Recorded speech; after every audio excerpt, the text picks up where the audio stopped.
Pessoal, boa noite, sejam bem-vindos novamente. Galera, é o seguinte, nós estamos retomando agora nossas aulas, né? Trabalhando agora com ensino à distância. E essa novidade para todo mundo agora está se consolidando. Então, diversas turmas já estão se adaptando a esse novo estilo. Eu notei essa semana que a participação dos alunos está sendo cada vez maior, tá? O pessoal está interagindo, porque todo mundo já acabou entendendo que dificilmente a gente vai voltar em aulas presenciais tão cedo, tá? Então, a minha expectativa é que a sala agora esteja mais unida, esteja mais comprometida com as atividades, né? É claro que eu tive uma boa experiência com vocês no semestre passado, com exceção de uns ou outros assim que deixaram de entregar atividade e estão se resolvendo as situações aí, mas no geral a turma foi bem, foi legal. Eu espero que eu tenha tentado, né, conseguido atingir as expectativas de vocês aí com relação à disciplina anterior. Esse semestre eu vou lecionar para vocês a matéria de automação industrial, né, a disciplina, o curso, e a disciplina de segurança ambiental e do trabalho. Essa é uma matéria que eu gosto muito, já lecionei ela diversas vezes para diversos grupos, né? Tanto na área industrial, nos três, né? Mecânica, mecatrônica, automação, o pessoal do integrado também, o pessoal do meio ambiente integrado e o técnico do meio ambiente, e também para o curso de administração e comércio, eu já lecionei essa matéria. Então é uma matéria que eu gosto muito e gostaria muito que pudesse aí atingir os objetivos dos senhores.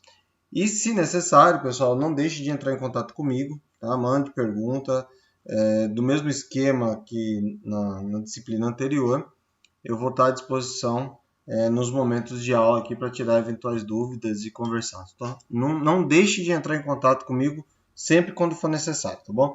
Lembrando que não é sempre que eu consigo responder por dificuldade de acesso à internet, mas assim que possível eu retorno. Bom, galera, é o seguinte, antes da gente começar a matéria propriamente dita, eu gostaria de passar para vocês a ementa do que nós vamos ver no conteúdo, tá? Então, essa aqui é a disciplina número 6, né, do quarto módulo, Segurança Ambiental e do Trabalho. Aqui, eu posso até mandar esse material para vocês, tá? Depois eu vou excluir as demais partes do documento e mando para vocês aqui. Então, tem aqui as competências e habilidades, né, que é onde nós temos os parâmetros para poder avaliar o desempenho de cada um de vocês, tá?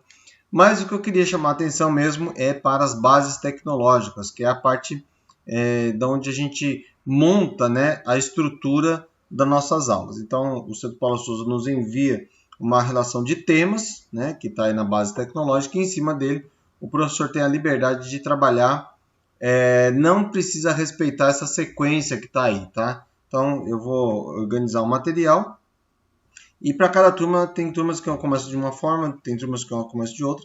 Nós vamos organizando aí de acordo com a necessidade, tá? Mas, no geral, esses são os temas que nós vamos trabalhar até o final do semestre. Vai haver trabalhos, a gente vai ter trabalhos em grupos nessa atividade e as atividades tradicionais que a gente costuma fazer aí através da plataforma, tudo bem? Então, a gente vai falar um pouquinho sobre as normas ISO, né? Principalmente aí a norma ISO 14000, que é de qualidade ambiental, tá? Então a gente tem a norma ISO, que é a qualidade do produto e do serviço, e a ISO 14000, que é direcionada para as questões ambientais aí relacionadas à produção. Depois tem a OAS 18001, que já foi alterada, tá? Ela não está com essa nomenclatura, depois eu vou passar a nomenclatura atual para vocês, tá? Mas é a parte que trata da parte de saúde do trabalho, tá? Então é a questão de doenças relacionadas ao trabalho e fazer com que o funcionário não desenvolva esses problemas. Depois a gente entra na parte de gerenciamento ambiental, né? Então aí entra alguns recursos. Então entra a parte de produção mais limpa, uso racional de água, tratamento de efluentes, classificação de resíduos e estudo de impactos ambientais. Bom, Só esses temas aí já seria motivo para uma disciplina inteira. Tá? Tem cursos que tem aqui na escola que esses 5 tópicos aí já englobam uma disciplina inteira, inclusive dividindo até em mais de uma disciplina cada um desses temas aí, tá? Eu tenho disciplinas que só uso racional da água e tratamento de efluentes ocupa uma disciplina inteira. A gente não vai trabalhar de modo específico, né, em cima de um processo, mas a gente vai trabalhar de uma forma mais geral, assim, falando de vários processos aí, tá bom?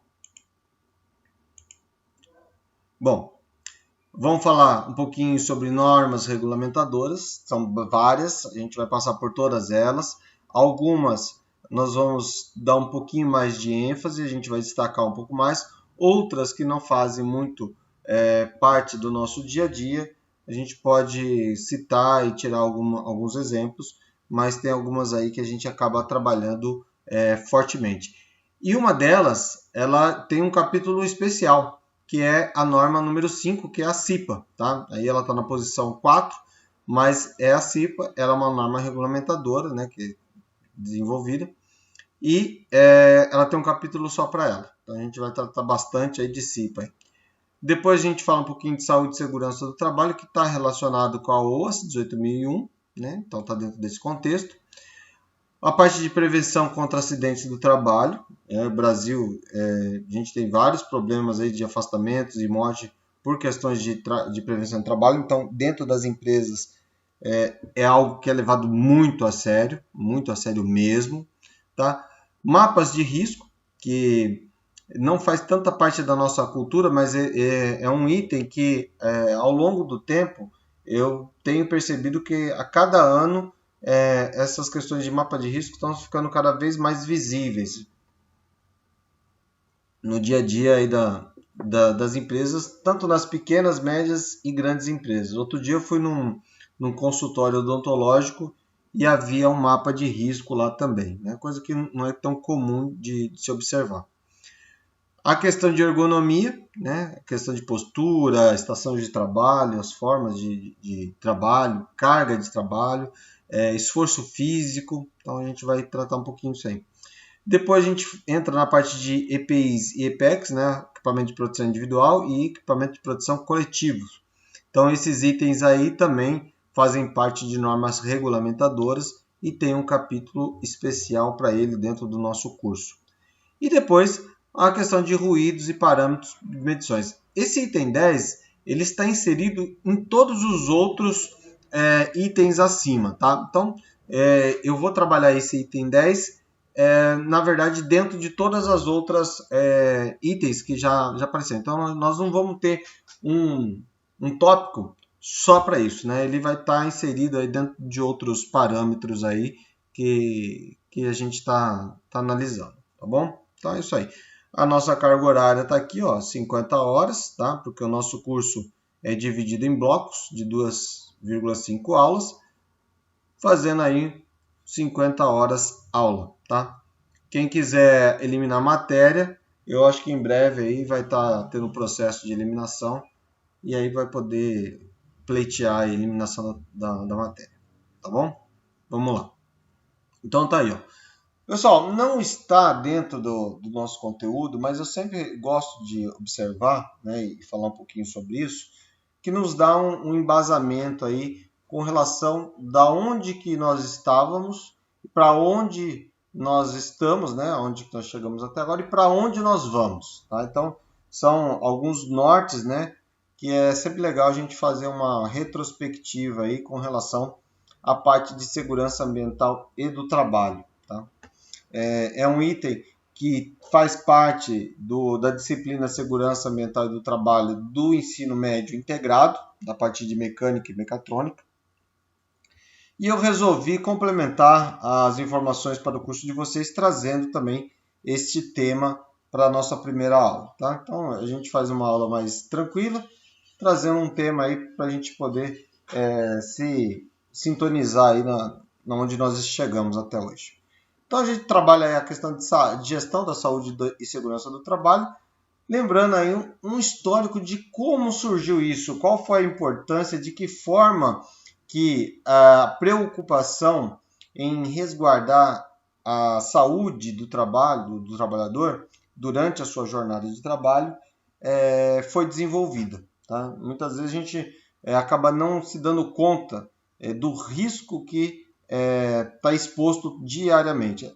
Não só no local de trabalho, mas também no trajeto para o local de trabalho, né? Tanto a ida quanto a volta, e também até mesmo dentro de casa. Infelizmente, esse semestre nós não vamos poder fazer uma aula prática que eu costumo fazer com as turmas de SAT, que é a parte de primeiros socorros, tá? Toda disciplina eu faço. Se a gente voltar em aulas presenciais até o final do ano, com certeza nós vamos fazer uma aula dessa prática de primeiros socorros, tá? Sempre uma parceria que eu tenho com os professores da enfermagem, e sempre que eu peço, eles me atendem prontamente para poder trazer essa experiência para vocês aí, daquilo que muitas vezes pode ajudar no dia a dia na residência dos senhores. Então tá aí, ó. A evolução do trabalho através dos tempos, tá? Então, primeiramente, né, nós tivemos essa evolução.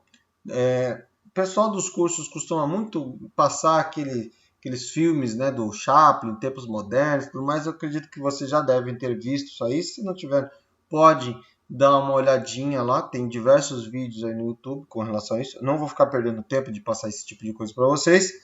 Mas eu queria destacar aí que no início, nos primórdios, o homem contava somente com a sua força, né, para conseguir o seu sustento. E a partir do momento em que ele começou a desenvolver a utilização de ferramentas, né, acabou ocorrendo as estruturas aí que acabam trazendo problemas de saúde, tá? Alguns leves, outros mais graves e podendo ocasionar até mesmo a morte.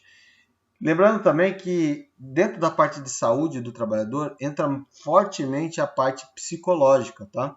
Então hoje também existe essa preocupação da saúde mental das pessoas no local de trabalho. Vamos lá, seguindo em frente. Então, necessidade de sobrevivência e adaptação, né? Então, de todas as formas. Hoje o que nós estamos fazendo é, na verdade, uma adaptação, né, da situação que nós chegamos. E o desenvolvimento de raciocínio, né, a constituição de grupos, né, formando aí as estruturas de trabalho que a gente conhece como hoje, né? Até lá, se a gente fizer um resgate lá, na parte de artesãos era só um indivíduo com seu ferramental, então o risco era dele com ele mesmo. Hoje não, hoje a gente trabalha em grupos, então a atenção do coletivo em resguardar a saúde de todos é muito importante. Por isso que é sempre feito treinamentos, né, em grupos, para que todo mundo tenha consciência dos riscos que o colega, né, e até mesmo você pode estar sujeitos. E é dividido em fases, tá? Então a primeira fase, o trabalho e a produção como uma forma de subsistência. Então nessa fase, o que tem? É o efeito para sustentar as necessidades básicas, né, de sobrevivência, tá? A prática, né, das atividades de caça, a pesca, tá? E aí o que estava inserido ali, né, questão a saúde, trabalho, eram os acidentes que poderiam ocorrer na tentativa de você conseguir o alimento, tá? Então poderia, né, naquela época lá, nos primórdios, você sofreu um acidente, uma quebra de estrutura muscular, acidentes com o próprio ferramental, ser emboscado pela própria caça, né? Então, por aí vai.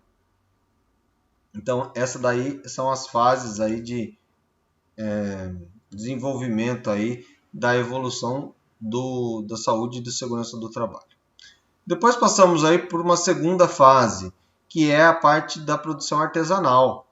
Aí sim, começou não só a questão da questão da sobrevivência, né, do alimento em si, mas também para a troca, né, de produtos, né, e de bens, e o acúmulo também de bens. Ou seja, começa nesse momento que a gente chama do ganho de capital, o enriquecimento, né? A obtenção de bens que serão utilizados não somente uma vez, mas diversas vezes. Tá? Até então, lá atrás, você só ia em busca do alimento. Agora você já está melhorando, né, as questões ali do dia a dia. Então, trabalho manual, produção agrícola, né, a obtenção de produção de natureza artesanal, mais rudimentar, sem tanta perícia, né, enquanto a fidelidade assim da repetição de produtos. E a parte de troca, né, ou seja, o escambo, a barganha, né, e aí o desenvolvimento do que a gente chama hoje do sistema monetário, a moeda, né, a troca da mercadoria por um valor. Esse valor sendo dimensionado pela sua dificuldade de obtenção. Tanto é que o sal, vocês já devem saber muito bem disso, ele era considerado um item muito valioso, né? Porque ele era bastante utilizado para a conservação da carne. Então, quando você trocava a sua força de trabalho, né, sua experiência ou algo que você pode produzir manualmente pelo sal, você tinha a possibilidade de armazenar a carne por mais tempo, né? Então, isso ajudou a desenvolver as questões aí de escambo, as relações de troca. Tá? Então, essa faz a parte da produção artesanal.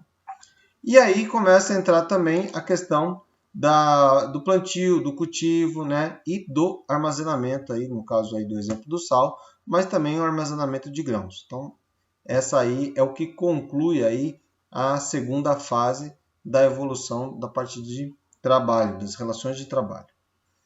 A terceira parte já entra aí na questão da produção industrial. Fortemente aí no pré-Primeira Guerra Mundial, né?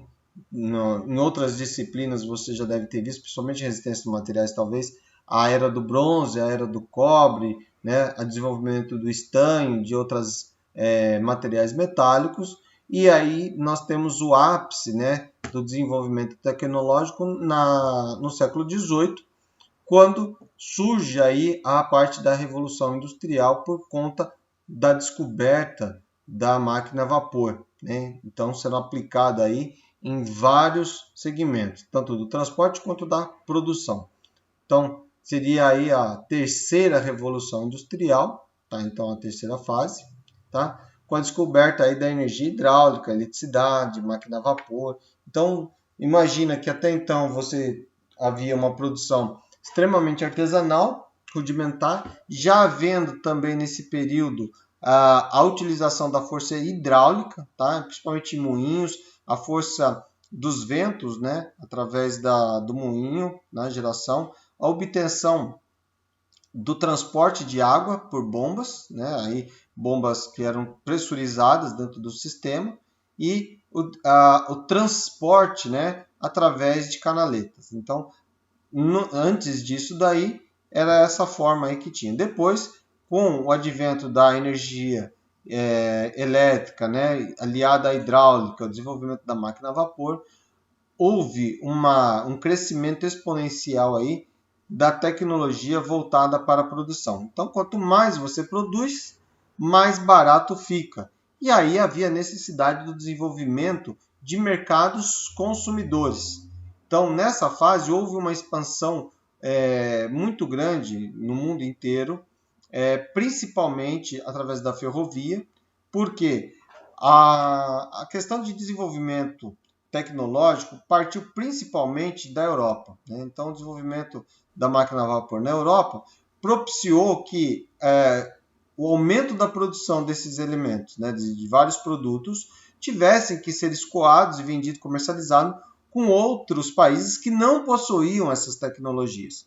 Então, houve também um ganho de venda de tecnologia, né, principalmente de teares, né, de processos fabris através de caldeiras, né, e o transporte através das locomotivas a vapor. Então, isso repercutiu no mundo inteiro, desde Estados Unidos, América do Sul, a própria África, Ásia, Rússia. Então, o mundo inteiro nessa época foi inundado por uma onda, né, de revolução tecnológica, agregando aí produtividade ao sistema. Então, isso transformou a sociedade, que até então era artesanal e agrária, em uma sociedade industrial urbana. Tá? Então, houve um acúmulo cada vez maior, que a gente chama de êxodo rural, né? Ou seja, a saída do campo para as cidades, e aí houve a necessidade do aprimoramento de todas as estruturas que haviam dentro das áreas de cidade, né? Então houve um grande impulso aí ao sistema de produção, máquina de tecer, né? É um dos exemplos, né? Que a gente pode colocar aí. Ainda dentro da Revolução Industrial, né?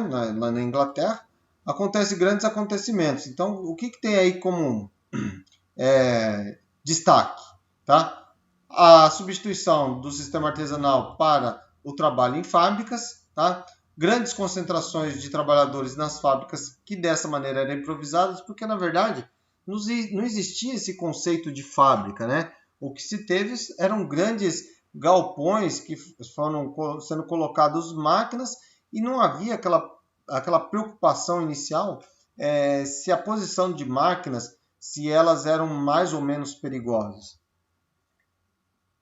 Então, isso acabou acarretando diversos acidentes, não só no manuseio, quanto também no transporte dos produtos, né? Então, de um modo geral aí. E aí começou a haver grandes problemas aí com relação as questões aí de sindicatos, de organizações que pleiteavam melhores condições de trabalho. O dia 8 de março, ele é considerado o Dia da Mulher por conta de uma questão de trabalho. As trabalhadoras, né, elas exigiam melhores condições de trabalho e elas foram assassinadas, né?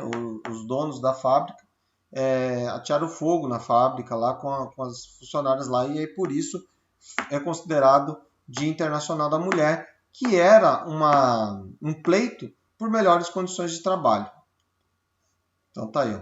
E aí nessa época você tem esses escândalos, né? Que as duas figuras mostram aí. Eu tenho crianças completamente despreparadas, né? Porque se a gente for comparar com o dia de hoje, o despreparo de uma criança para trabalhar com um tear como esse é inimaginável que você pensasse nisso. E detalhe, hein? Eles recebiam apenas 25% do valor que um trabalhador, né, um homem adulto, recebia. Tá? A mulher recebia menos do que o homem e as crianças recebiam menos da metade do que a mulher recebia. Tá? Então, era uma exploração. E isso, é óbvio, tinha que acabar de alguma forma. Então, o trabalho infantil, desde essa época, começa a ser questionado fortemente. Era uma necessidade, né, de obtenção de recurso, mas o risco, o perigo era muito grande. E as jornadas de trabalho também eram bem exaustivas. As condições insalubres, então tudo isso. Chegamos agora à quarta fase, né, a produção em série. E aí o que mais se desponta, né, que sempre fala, é a produção automobilística, né? Então, por desenvolvimento de Henry Ford, na verdade, Henry Ford não foi, ele na verdade, o que ele fez? Ele pegou o conceito de linha de produção que existia até então no abate de animais, né, que eram pendurados em ganchos e eram empurrados para fazer o corte. E transportou esse conceito para as linhas automotivas. E isso foi um salto revolucionário na questão de produtividade. Isso melhorou muito. Tá? Então, cada operário passa a fazer repetidamente apenas um tipo de tarefa, se especializando cada vez mais naquilo e fazendo com que o processo ganhasse rapidez. Tá?